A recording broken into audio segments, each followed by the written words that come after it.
दोस्तों, अगर आप हिंदू धर्म के अनुसार महाग्रंथ के उपदेशों को अपने जीवन में लागू करेंगे तो आपका जीवन बहुत ही आसान हो जाएगा और सभी कष्ट आपके जीवन से दूर हो जाएगा। आप सुखमय जीवन व्यतीत करेंगे।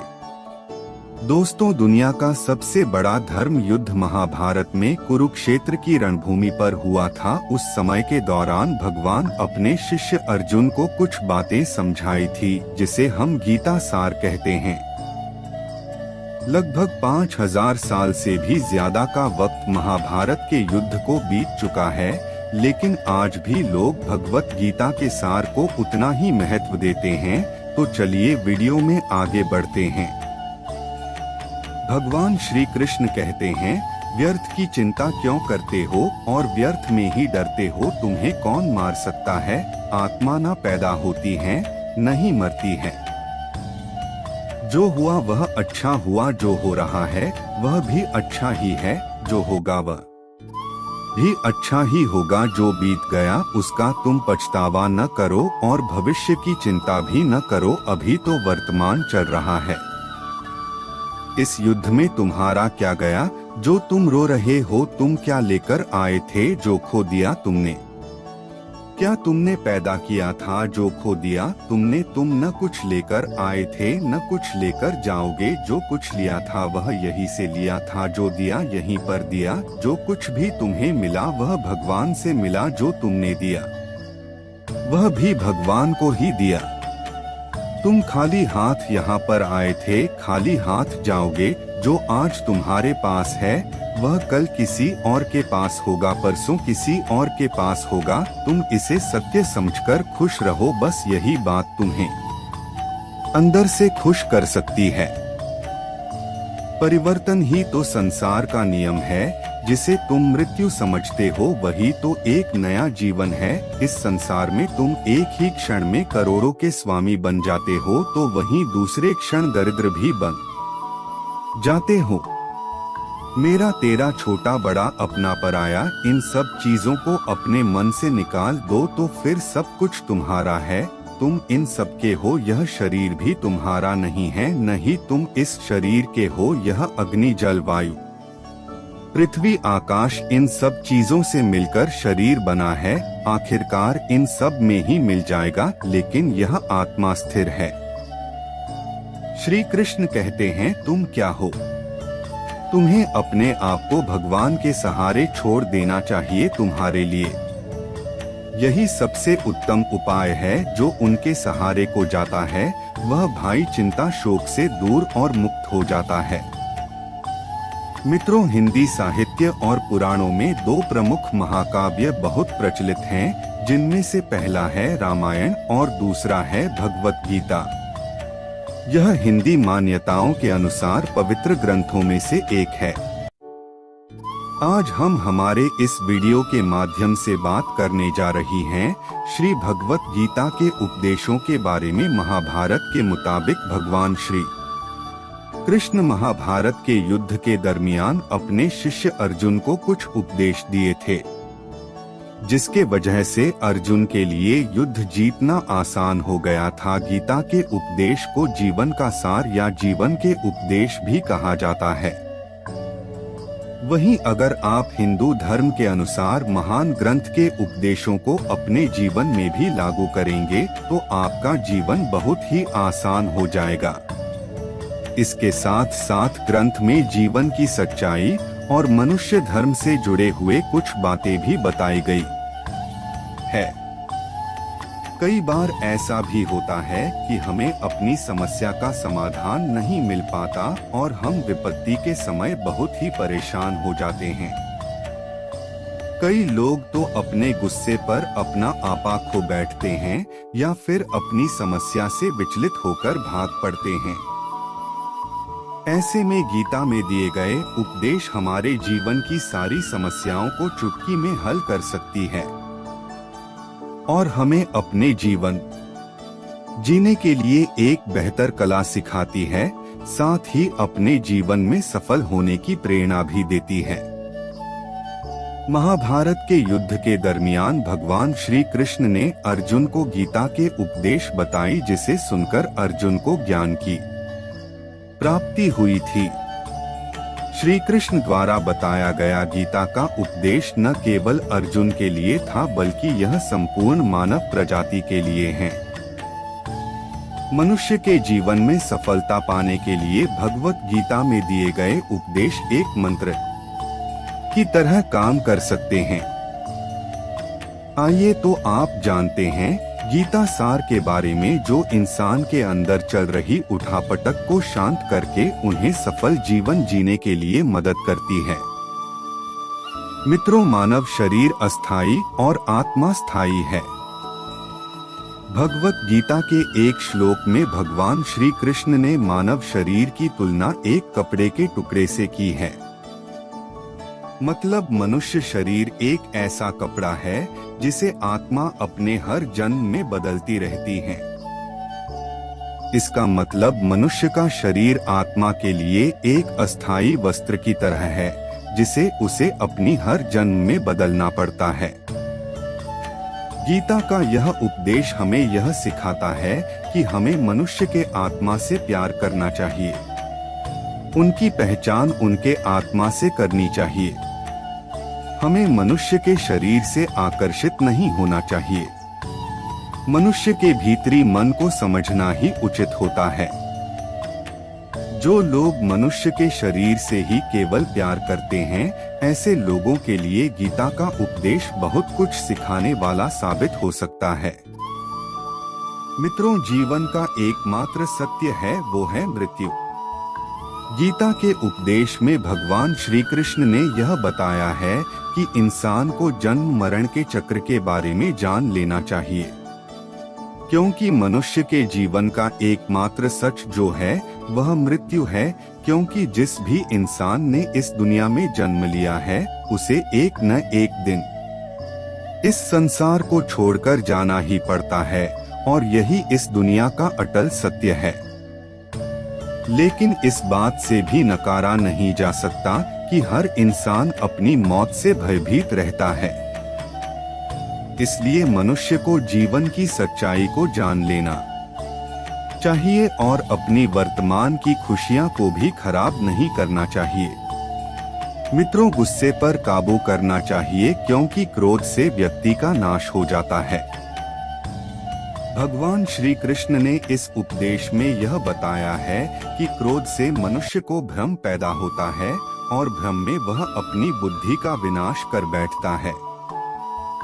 क्रोध में जब मनुष्य की बुद्धि काम नहीं करती है, तब मनुष्य।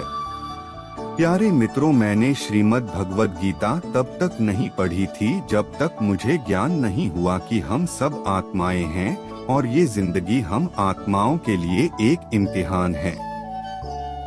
अपने अंदर से अपने सबसे अच्छे रूप को बाहर निकालने आशा रोजमर्रा की जिंदगी से निकल गई, और यह ज्ञान मनुष्य से दूर हो।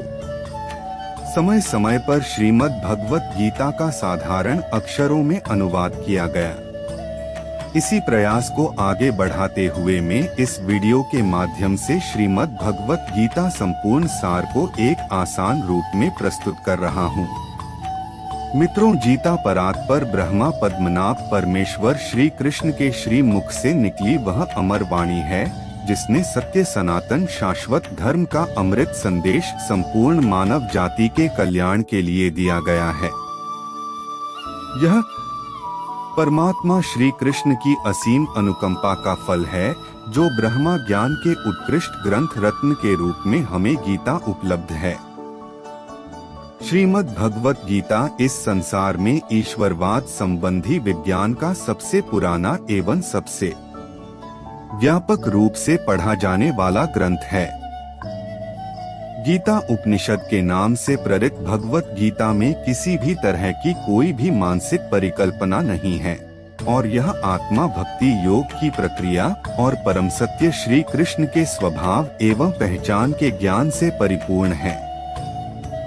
इस रूप में भगवत गीता दुनिया का सबसे महत्वपूर्ण ग्रंथ है, जो प्रज्ञा का और प्रबोधन में सभी अन्य ग्रंथों से ऊंचा है।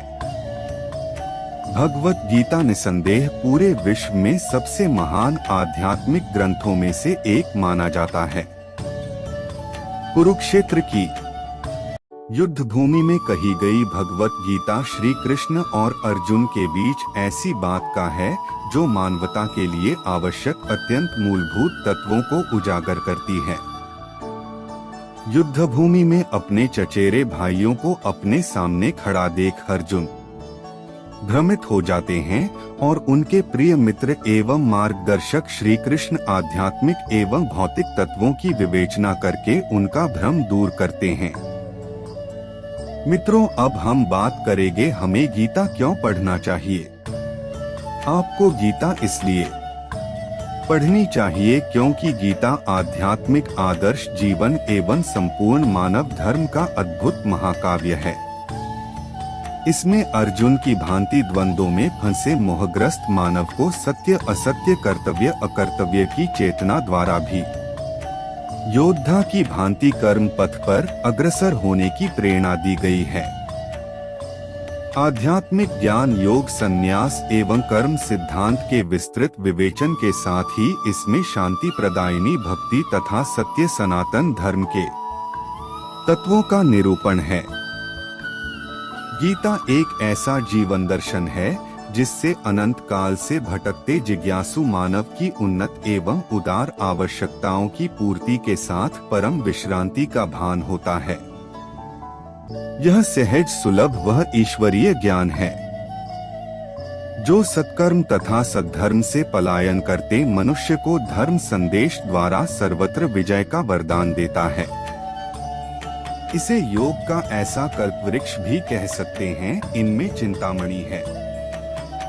इसने ब्रह्मा विद्या के गूढ़ रहस्य एवं ज्ञान का सुस्पष्ट व्याख्यान है। गीता भौतिक जगत की कलुषित चेतना से मुक्ति का संदेश देती है, जहाँ परात्पर परब्रह्म श्री कृष्ण के पांचजन्य का ऐसा जय घोष है जिसमें सर्वत्र विजय ही विजय है। जैनियों की दृष्टि में यह मात्र आध्यात्मिक जीवन का विस्तार की नहीं अपितु संकल्पों की सुगंधित सुनना चली है। यह आध्यात्मिक क्षेत्र का सबसे बड़ा धार्मिक एवं दार्शनिक संवाद है जिसमें सर्वज्ञ योगेश्वर श्री कृष्ण महान उपदेष्टा तथा अर्जुन जैसा सुधीर जिज्ञासु शिष्य विद्यमान है जिसने भली भांति श्रद्धा एवं समर्पण का पाठ सीख लिया है। इसीलिए वह परमात्मा श्री कृष्ण से कल्याणकारी मार्ग एवं सद्ज्ञान की पुनः पुनः प्रार्थना करता है। संसार में जो पूर्ण श्रद्धा श्रद्धावान विनत एवं समर्पण भाव रखने वाला है वही गीता के पठन पाठन चिंतन मनन का अधिकारी हो सकता है। गीता उन पुरुषों के लिए संजीवनी है जो तत्व ज्ञान से दूर मिथ्या ज्ञान मिथ्या कम एवं मिथ्या अभिमान में रहते हुए आजीवन कष्ट भोगते हैं। गीता व्यक्ति को सुखी निभाए निर्मुक्त स्वतंत्र जीवन की कला प्रदान करती है।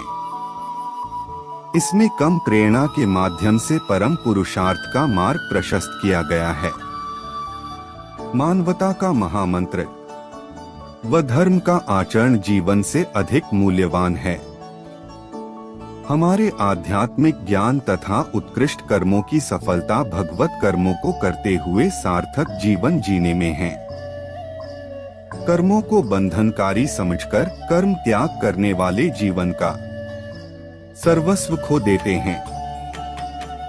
गीता शांत सुखी बनाकर अमृत में रसधार से जीवन को सदैव सिंचित करने वाली अजस्र धारा है।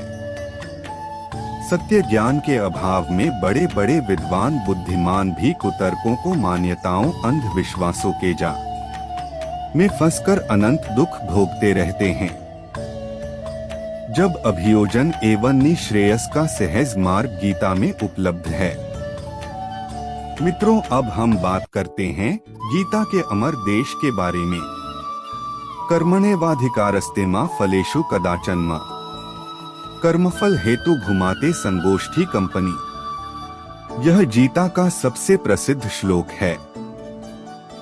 गीता विशेषज्ञों का मानना है कि इसने संपूर्ण गीता में वर्णित कर्मयोग का सार समाहित है।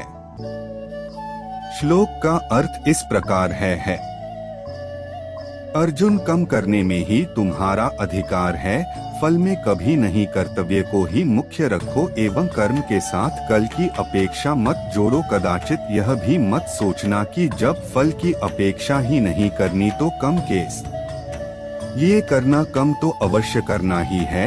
8 कभी भी अकर्मण्यता में तुम्हारा संग नहीं होनी चाहिए। कर्मयोग का अर्थ है कर्म एवं योग, अर्थात कम को इस प्रकार किया जाए कि वह योग बन जाए। जैसे कोई समाधि प्राप्त योगी सर्वथा शांत, समता युक्त एवं शुद्ध रहता है, वैसा ही यदि कोई व्यक्ति कम करते हुए भी बन जाए तो वह कर्मयोगी कहलाता है।